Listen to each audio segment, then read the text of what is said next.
And James Butler from Mintify.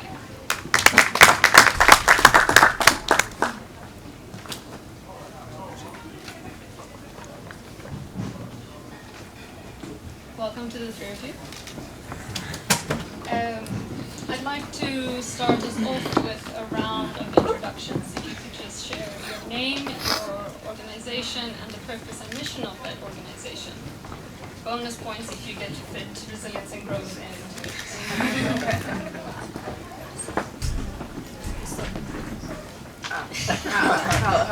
How nice. So my name is Cynthia Mutonuwaro.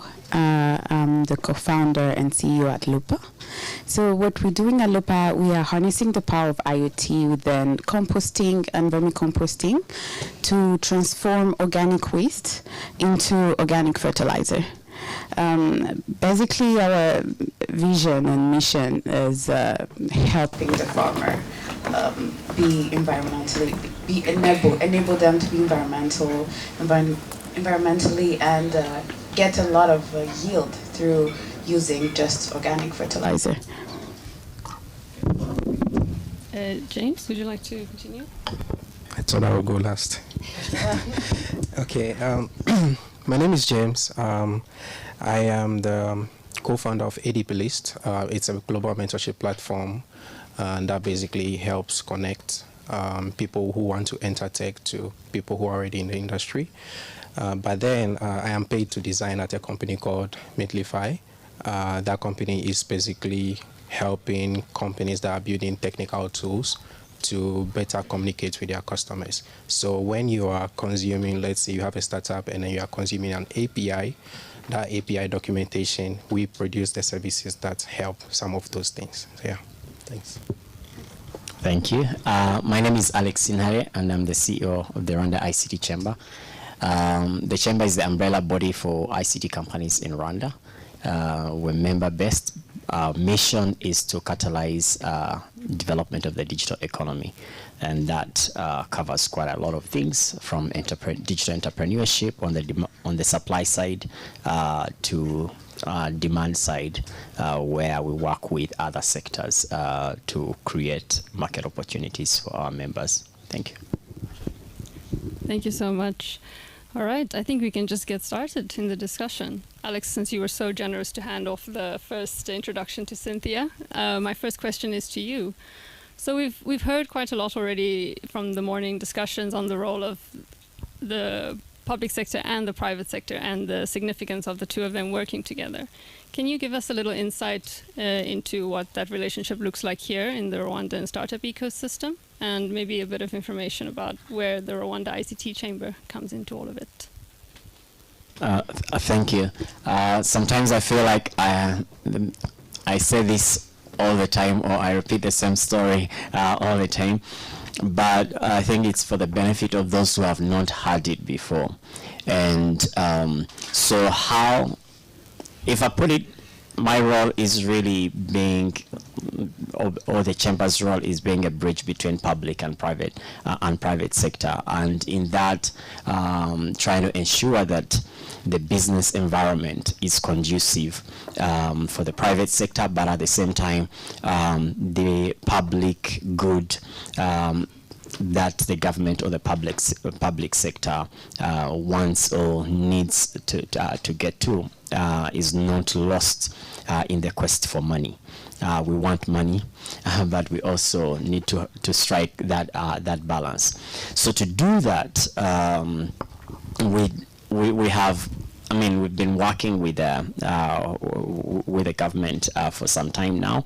I think sometimes the thing in other countries, you have lobby groups, and at some point we thought, we're lobbying. Some of my colleagues say we need to lobby government, and say like, okay, yes, but that does not quite fit really what we do. We advocate, yes, and the reason that is because when we started, I think the journey, the minister may have touched about it earlier, but the journey for digitization, or the journey to building a knowledge-based economy, an ICT-based economy, starts, I think, as in the early 2000s, or actually end of the 90s, when they began to really look at what do we need to put in place from a legal, this is where the legal people come in,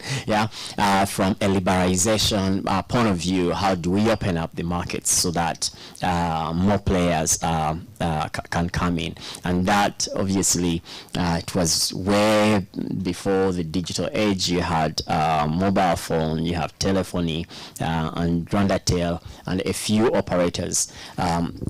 But putting in place this kind of openness, I think, was the laying the ground. And fast forward, because that vision 2020, that was vision 2020, and was broken into 5-year or 4-year phases. So the last phase, which starts around 2011, which was about private sector development and really engaging, and government coming from the point of view that look, we cannot talk about private sector development without the private sector. Okay, we're not going to go in our offices and just start doing these things and then can say, okay, so they invited the private sector on the table, and in formulating strategies, in putting in place work plans. And again, fast forward is one of those work plans that included looking at, okay, how do we create and nurture talent? How do we translate that talent? How do we facilitate translating that talent into entrepreneurs or into businesses? And that the first part gave birth to CMU. I'm sure there are some people, either alumni or CMU has been here, Carnegie Mellon University, Rwanda, and other academic institutions. And the next part on the digital entrepreneurship is where we see the that's where the ICT Chamber came in, okay, and other groups, again, entrepreneur groups, innovator groups around at universities that really were pressing in to see how do we start what was already coming up in Nairobi with iHub. And that's how K-Lab, our first facility that was built in partnership with the government, came up. And that and from that it's been a journey of additions, looking at different angles, whether it's in the manufacturing space, computer-aided engineering, and others. And that has again been closely working with them at all levels, because you don't only have the talent or entrepreneurship, you also have corporates. So we also work with corporates. But to wrap it up, it's really a partnership. Okay, it's a partnership to build a joint vision, if I may say. Thank you so much. You brought up a lot of interesting points, and hopefully we will get into the meat of them, especially with James and Cynthia here. Cynthia, if I could just move on over to you as an up-and-coming climate tech entrepreneur. A very promising journey so far in the Rwandan startup ecosystem. I'm curious to know what have been your experiences in terms of finding the relevant support and knowing where to find that support. I think he touched very well on the key things that at first that we struggled with was partnership, being able to create those partnerships that are relevant to what we are doing while you are very young as a startup, where everything you're saying, they're like, we don't know you.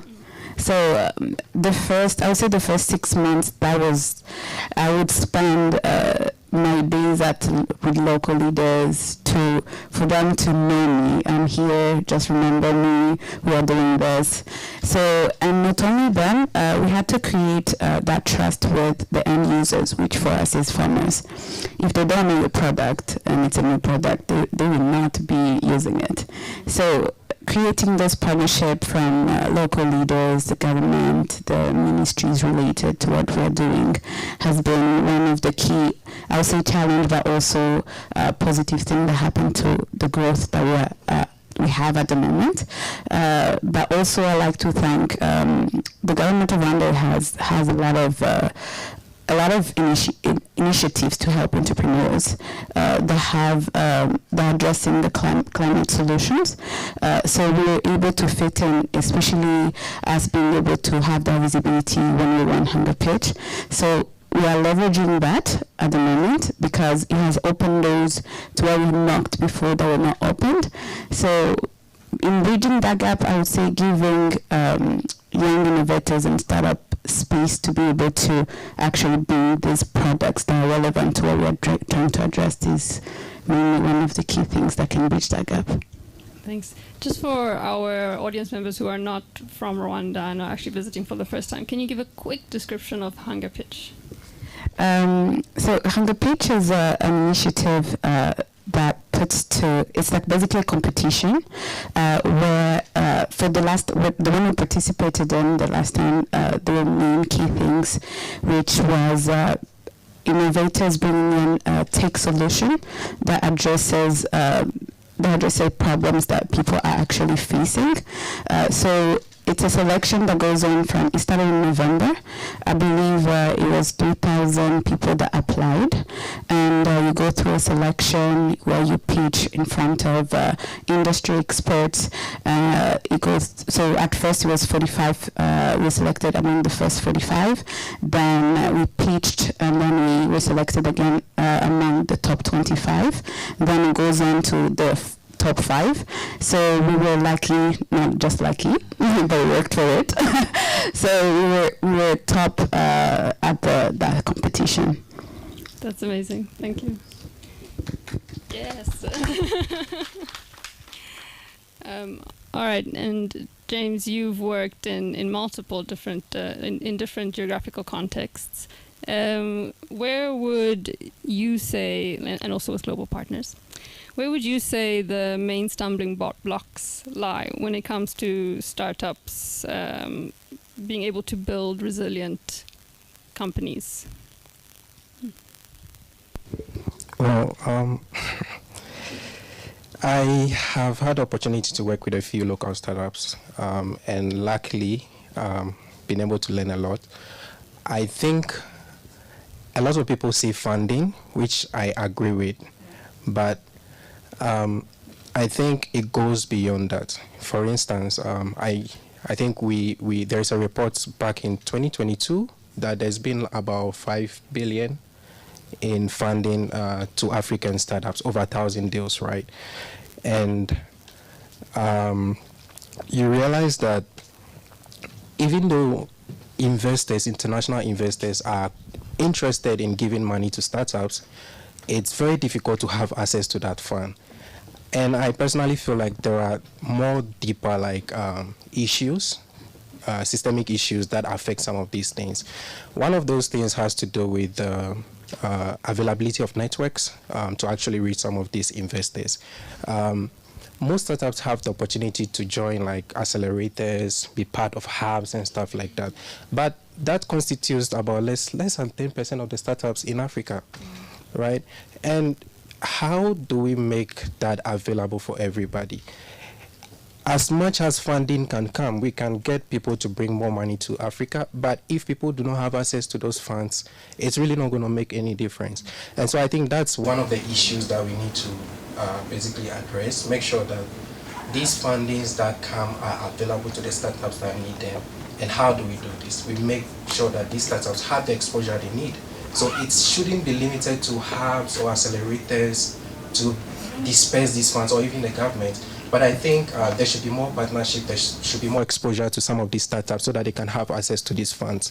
I think another thing that I almost always like talk to people about is financial stewardship. A lot of startups get a lot of money, but then how do they spend that money? They raise money for operations, they raise money for building a product, but then a week after they get that money, a big office, right? A big car. You see the startup founder has a new car. How do you expect the startups ecosystem to grow when people are mismanaging funds, right? And I think it's a big issue that needs to be addressed. I think it's a cultural issue that extravagance does not lead to. Living like it does not help startups grow in any way, right? Focus on your operations, focus on your ideas. Make sure the funds that you have, you maximize them to do the things that you need to do. Otherwise, a lot of startups will gain funding in depth, and then they feel they are not able to raise again. And then we raise the same issue, we are not getting funding. It doesn't change anything. Another thing has to do with talent. In the startup space in Africa, there is serious attrition. Like, it's extremely, it's bad. And one of the things I personally attribute to that is the lack of soft skills and other things, how people relate and work in companies, organizations. I think it's on both ends, right? Leadership has really bad reputation when it comes to culture building in organizations.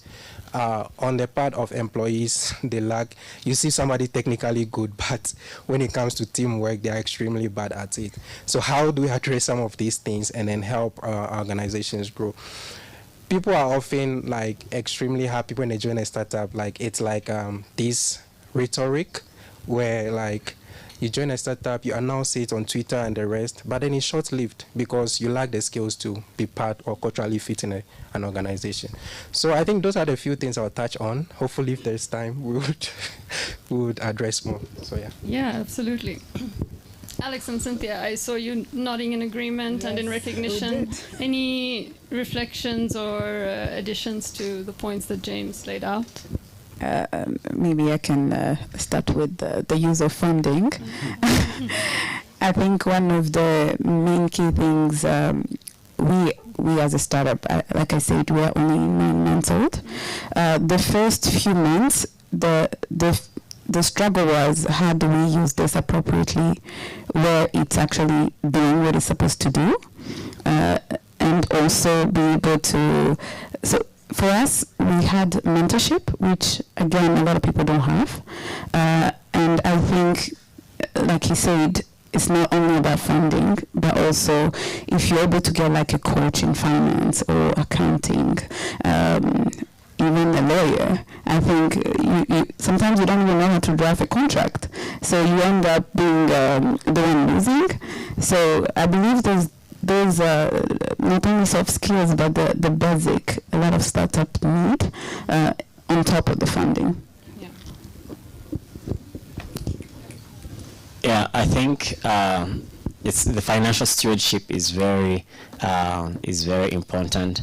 Obviously, I've seen quite a lot in terms of misuse from what they win in grants or what investors give them, and I think we owe it to ourselves and to those behind us.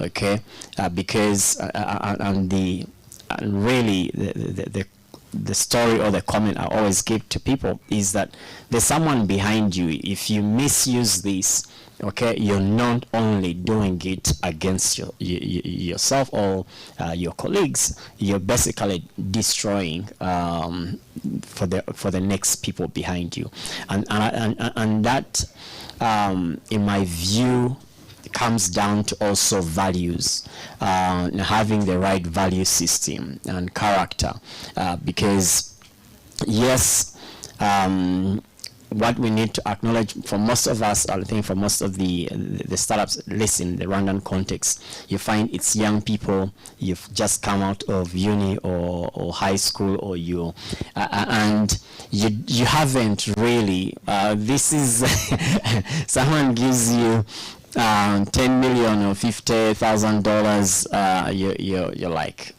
I made it. I've arrived, right? And that that has been the biggest the biggest challenge and the biggest risk.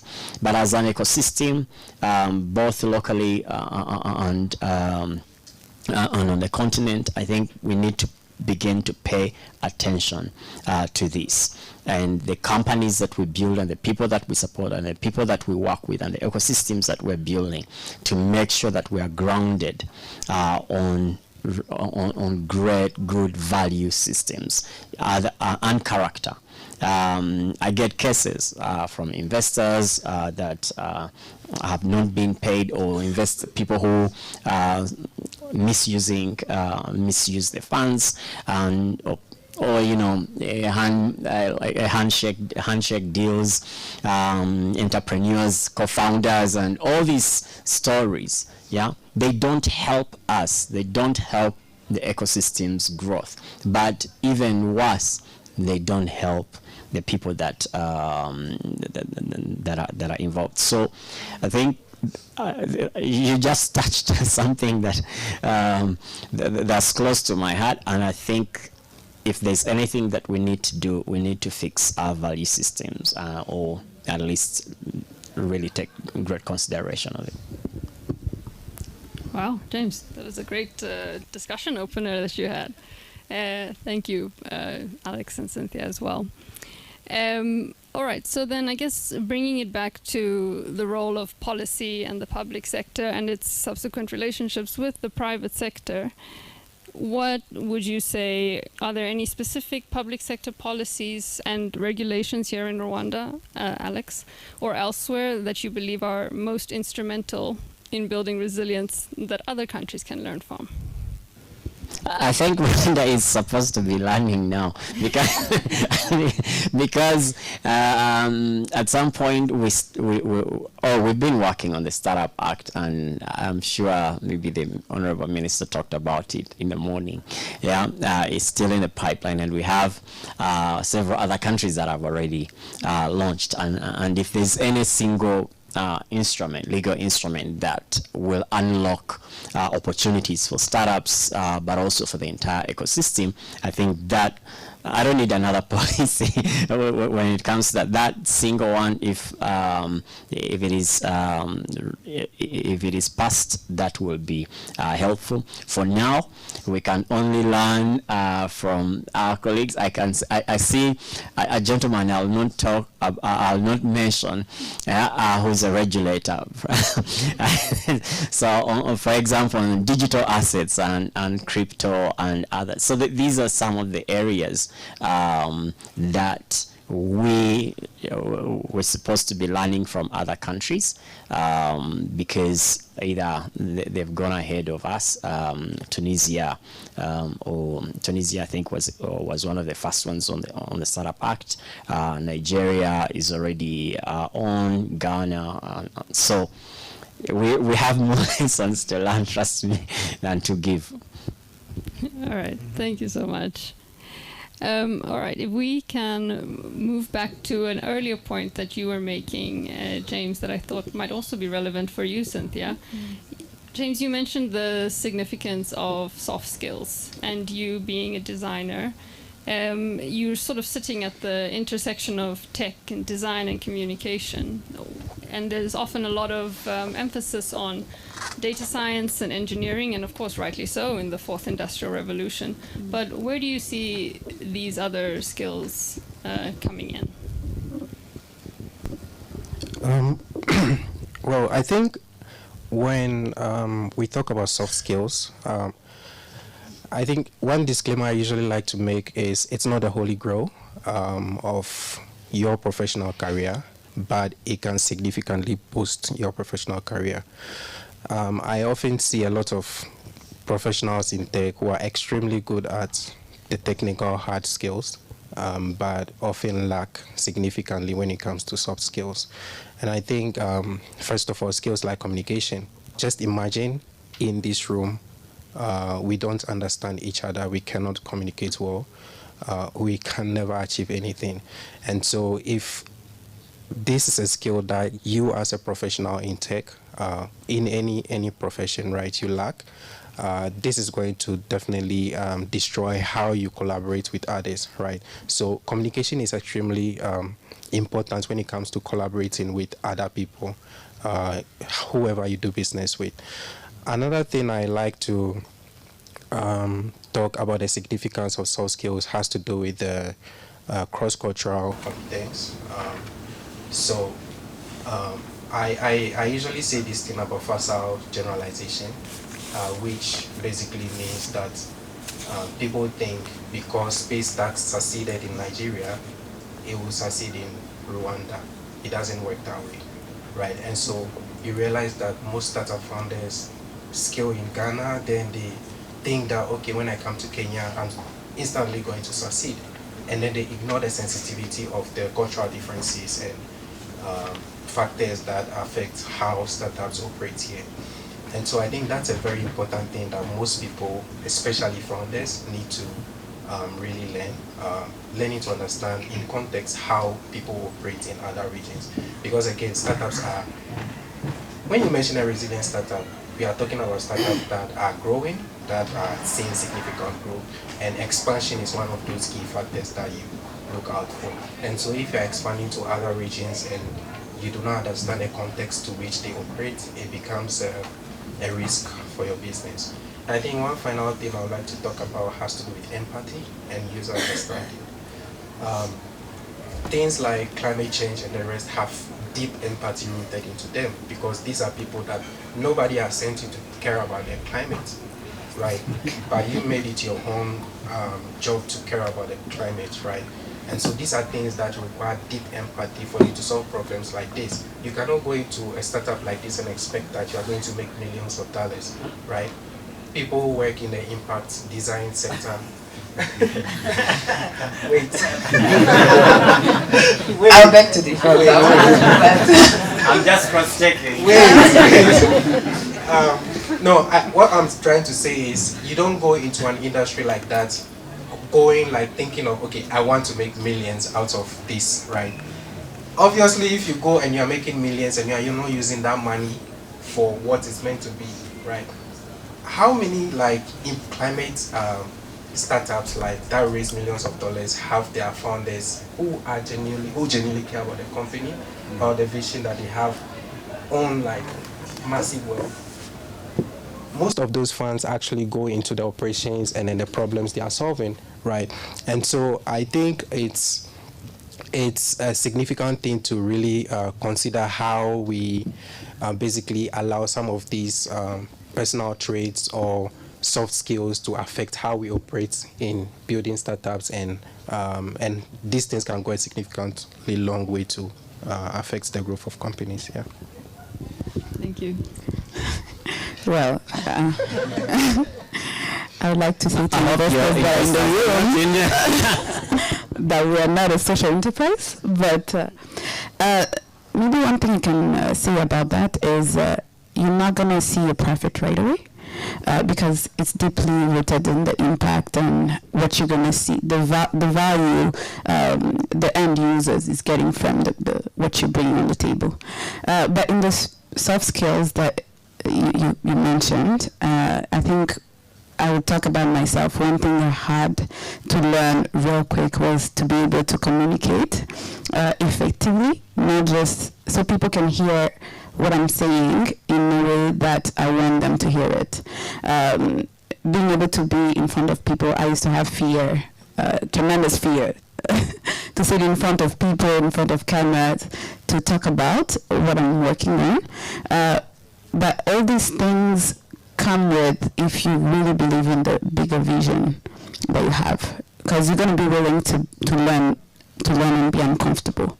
So the value, like you said, if you have that deep value that you see in the vision, the impact that you want to create, it's going to put you in a place where you're not looking at direct profit, but the bigger vision is going to help you align and learn those soft skills, communication, teamwork, leadership, among a lot that I'm not mentioning, but also networking also, and surrounding yourself with people that have made it that far to guide you through certain processes that you can't do yourself, because eventually it's not a one-man. When you're building an impactful company or startup, you're going to need a lot of people to support you along the way.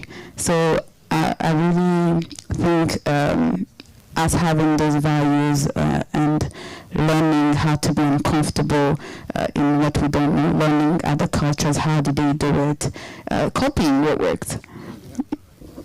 Yeah, thank you. That's a really Especially copying what works, but adjusting and editing, copy, paste, edit, edit, then save. I want to spread my gospel in this line on. We call them soft skills, and so I personally think that sometimes people think, they're soft, I can get it anytime.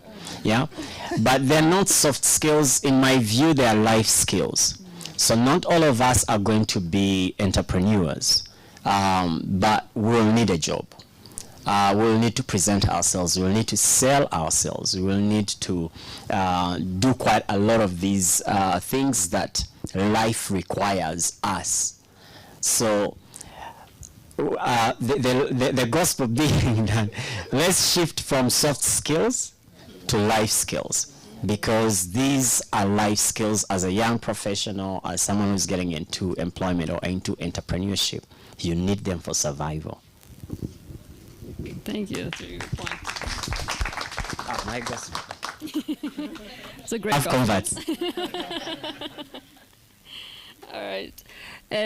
Cynthia, I want to continue with you and ask a question about the context of working within climate change. Of course, that adds a whole nother dimension to the word resilience, and especially in agriculture. So if you could just maybe say some words about how Lupa works, taking into account possible setbacks, challenges that may arise, just in general. I think maybe we should also add resilience next to Lupa, because I would not tell you how many no's we've heard before. But eventually, within the startup ecosystem, I'm sure when you start something anywhere, you have to be resilient in a way that you're gonna get a lot of setbacks in what you're building. No one is gonna believe it until they see something working. So eventually, like I said before, we spent the first 6 months trying. It was errors, machine caught fire, people not wanting to work, deals not going through. So really, we saw the bigger picture and saw how the person that needs it the most at the end of the day for us is the small-scale farmer who needs to get more yield, hence feed their family, changing their lifestyle. So once we keep that vision in mind, the no's we got didn't hurt that much, but rather, what's the other way to actually do it better? Who can help us get there faster? So as soon as we figured that the no is actually not a no, but a way to figure out how to make it work efficiently and better for us, I think the change of mindset really helped. So right now, I don't think we look at it as being resilient, but we look at it as the goal that we have. How can we get there faster? Who do we need to partner with to get there faster? So the end user can actually benefit from the hard work we did, and then being millionaires at the end. Relentless optimistic. No violence on the panel. All right. But on the resilience, the number of no's you received, how do you handle them, or what kept you going back to get another no?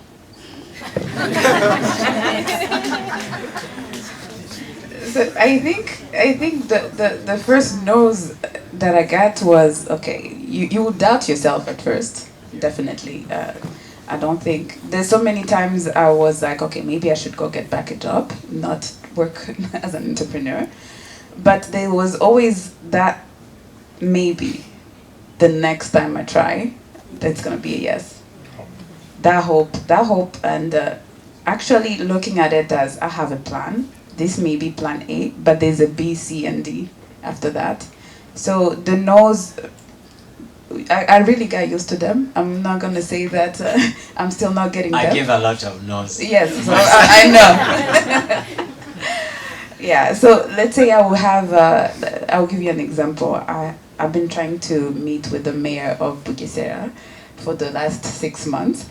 And no, it was not, actually the problem was not him, but to get to him, it was a struggle. But I did not take it as, okay, I'm not going to be able to meet him, but it was like, maybe I'm not using the right channels to go there. So eventually I did meet him. He had not heard of me. So I used what I could to actually get there. And I believe that's where the resilience again comes in.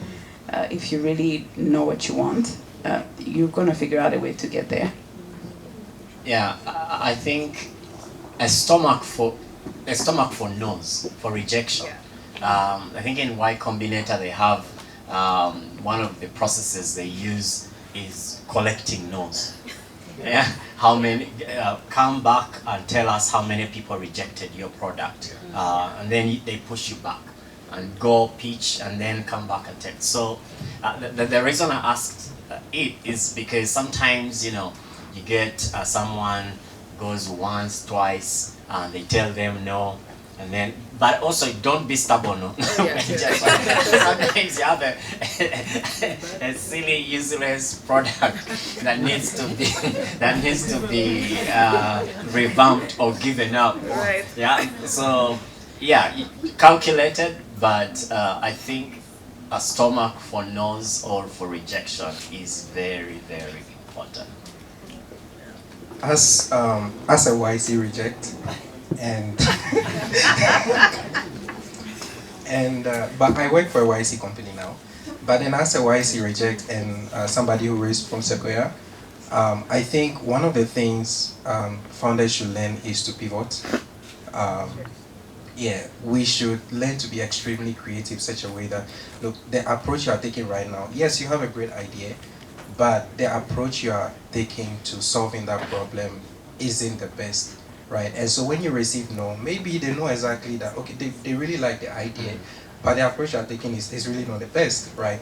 And you know, most founders really think innovative ideas, like they're thinking like starships and stuff, right? Meanwhile, they really need simple MVPs to validate those ideas, right? And we try to jump so from idea, then we want $1 billion company. It doesn't work that way. You have no idea how many companies have pivoted. The company I work right now for has pivoted like 9 times before they raised their first $2 billion. And so, like, it's not that easy, and your first idea most of the time doesn't work. And so relentlessly being optimistic about those ideas and then making sure you pivot, change the approach you take to solving those problems would probably be the solution to maybe startups not thriving, right? So. Thank you so much. I have to jump in and to bring it back, the L in the ALT. I have to ask, how have you interacted, to all of you, how have you interacted with legal professionals in your respective capacities? And what advice do you have for lawyers to ensure that they are better positioned to support the startup ecosystem across Africa?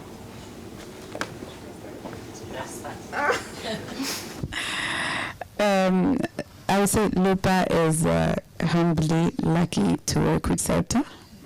I think they know a lot because they know where we started from when we did our founders agreement to where we are right now. We are also lucky to be going to be in the startup blueprint program. So I'm not going to be worried about the next contract, I would say. Because my worry most of the time as a startup is there's so many unknowns. Sometimes you are signing or you're getting into partnership and then you're like, what if this is what's going to end the vision? But when you have a backup of someone that can actually legally tell you this is what you're getting yourself into, the ins and outs of what you're about to sign. So you basically have someone to look up your shoulder. So I would say it feels good to be in partnership with CERTA. And I'm looking forward to where this is going to take us, since we are looking at a lot of investors to work with. He really looked at you. Gonna get their money.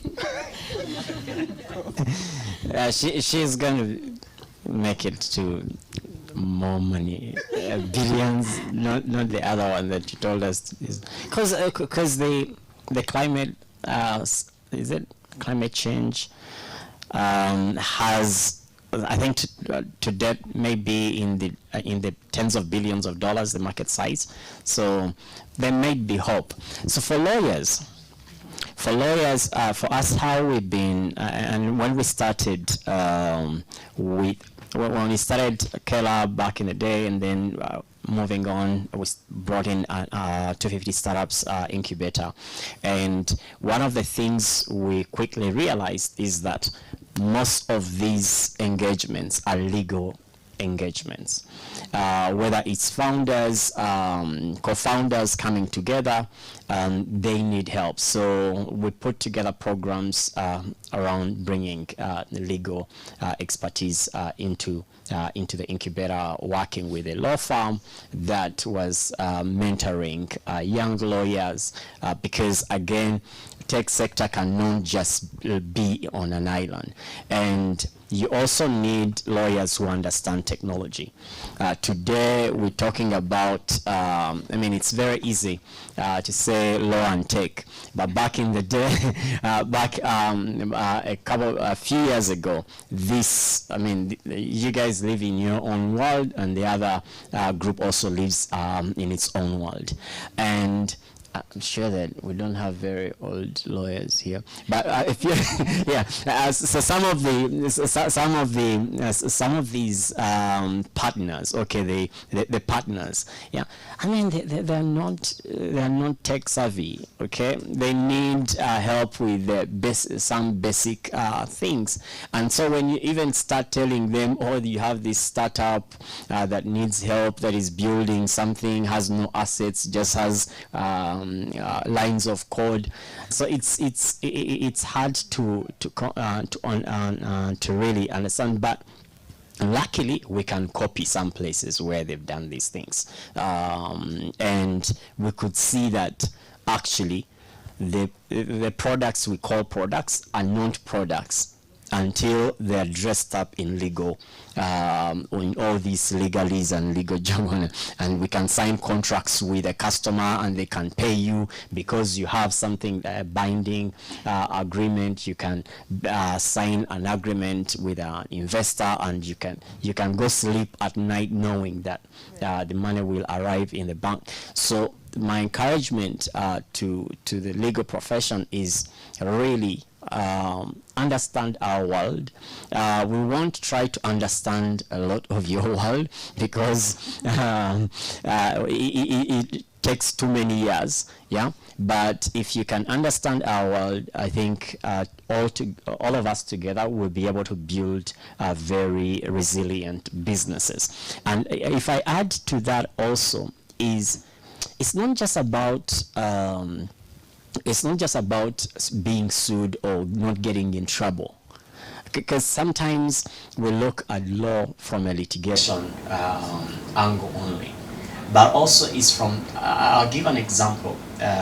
During the FinTech, or rather the 250 Startups programs, what we realized as we give lawyers, these young lawyers, assignments to help the startups go review the regulations, go review laws, sometimes they would come back with better proposals for the products.